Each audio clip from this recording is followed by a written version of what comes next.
طبعا دائما الدين لدوش تاقوري يكم ده صلاتي سياسي حاكم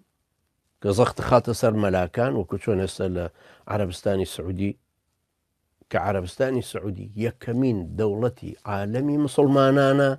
زورترين نسبتي ملالة سجن مصر 6,000 كز للسجن 1,000 بس هي إخوانه بلام ملا أو عند السجن نبوه لزمان جمال عبد الناصر جو دخل السجن نبوه أو عندي كريسة زماني طاغوت يكري طاغوت يكري طاغوت محمد يكري سلمان يكري عبد العزيز أو عنده ملا للسجن أو عندها مش أنهم دكتورانهم وإمام ساي جورة جوران وكو الشيخ سلمان عودة وسفر الحوالي وناصر عمر وطريفي أو مجموعة برزاني كالسجن دا صلاة هولا دا بوي دين بقور ودا صلاتي بابا كانش لو سردما كوتا جردستي امبراطورة كانوا دينيان فيها قورين لم سردمشا كعلمانيتي غربي دا صلاتي بصر كنيسة وحزب ديمقراطة مسيحية كان شاهية توا قيشت نويك بياو ماركة جن ماركة لكنيسة قشا ماركة لكنيسة قران كاريا كان أمانا دوهم أما دا صلاة طبعا لبرو دينيان لدولة جدا كردو دا صلاة كردي دوهم وسيلة قورين اختو كداني عاطفي خلقك بدموتشوني حزي خلق لبرو يسا بيانوا يجي وقت من متشددين ولا مكان شكا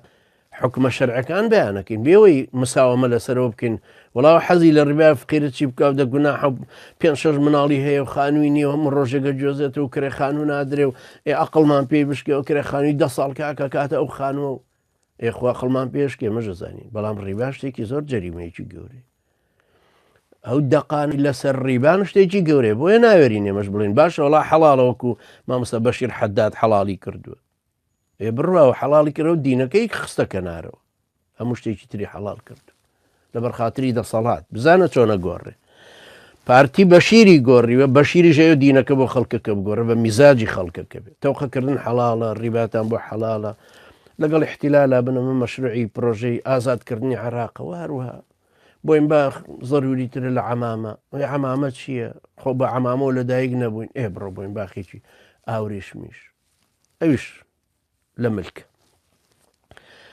اختو كداني يعني بدموتشوني أرزوي خلقك دينا كمان لي أقول انجا آرام قادر ببو اويك مصالح خوي أروال قلبرهم صالح دينا كمان لي أقول للروي السياسي ما مسا بشير به ما مسا فلان به ملاي ترسنوشي أوقاف به يا عايدي اتحاد الطغاة بن عايدي اتحاد العلماء بن يعني طغاة بس من بارتي ويتشتينا اتحادك شو كان ما عيتي هاي يعني ملايكي طاغوت قبل ولا لما بدو الروم كان كعب الروم كان عفرين بوقبله يعني تو تماشى أخوي قرا فرمي فولي وجهك شطر المسجد الحرام يتشي ملا طاغوت عليه ولا الروب كان عفرين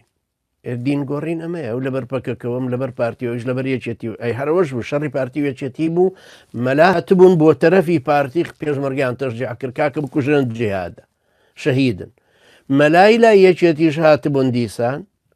بو ترفي يتشتي ولا كهر لبارتي ورقرنوا شرك شر إبراهيم خليله إيوه شهيد في سبيل الله تواو إيه مدخلي وجرجان وري تلو أنواع وشكالي تريج رويش بارتي ويتشتي وتيان كاكا دجي داعش شر كان جهاد في سبيل الله بخوابك وجران شهيدا الدين هوا قرر برها يا حاكم يقرر لبرو سياستي في قبولني سياستي شرعي الله دين وسياسة ليك جدان يا ملايك منحرفة يقرر لبر أرسي خلقك ويبلا ملا ملايك زيرك وبيايتشاك أنا طبعا بالتأكيد سببا بوغورين